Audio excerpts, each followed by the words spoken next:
এই হচ্ছে সেই রূপসী রূপনারায়ণ কুঠির মেন এন্ট্রেন্স, যেখান দিয়ে আমাদের গাড়ি ঢুকলো। আর তারপরে আগেই গিয়ে হচ্ছে রিসেপশন, যেখান থেকে আমরা সোজা এই করিডোর ধরে চলে এলাম আমাদের রুমের দিকে। আমাদের রুম নাম্বার ছিল 306, আর এখানে মা বাবার রুম নাম্বার ছিল 305। সামনে তাকালেই রূপনারায়ণ নদী, ভীষণ সুন্দর হাওয়া দিচ্ছে। রোদ আছে ভালোই, কোনো ক্লাউডি ওয়েদারের সিন নেই, কিন্তু ভীষণ সুন্দর হাওয়া দিচ্ছে। ছাওয়ায় দাঁড়িয়ে থাকলে হাওয়াটা খুব ভালো লাগবে। বর্ষাকাল, জল একদম লাগোয়া, কোনো পাড় বলে কিছুই দেখা যাচ্ছে না। আর এই আমরা আমাদের রুমে এন্টার করছি। রুমে ঢুকতেই এখানে কি রাখার জায়গা, সুইচেস, তারপরে এটা হচ্ছে ওয়াশরুম, যথেষ্ট নিট অ্যান্ড ক্লিন, ভালোই ওয়াশরুমটা।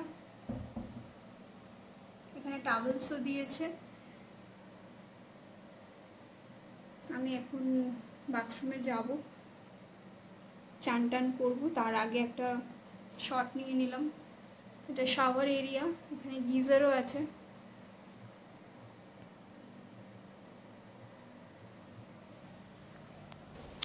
এটা হচ্ছে লাগেজ রাখার জায়গা, আর এখানে ব্যাগ রাখা আছে, সঙ্গে টি সেট আছে।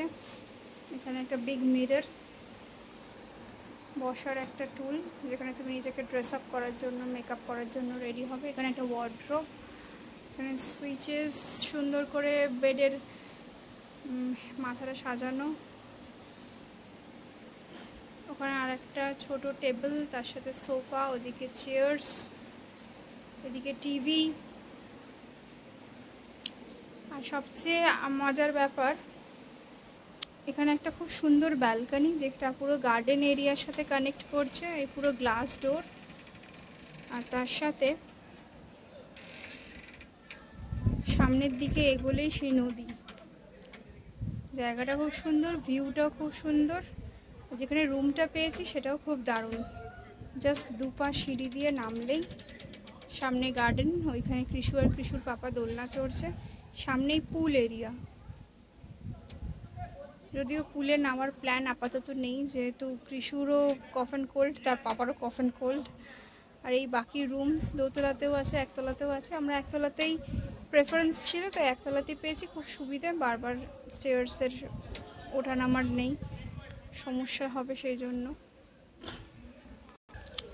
রূপসী রূপনারায়ণ কুঠি, এই হচ্ছে সেই রেজর্ট, আর এই হচ্ছে তার কাস্টমার।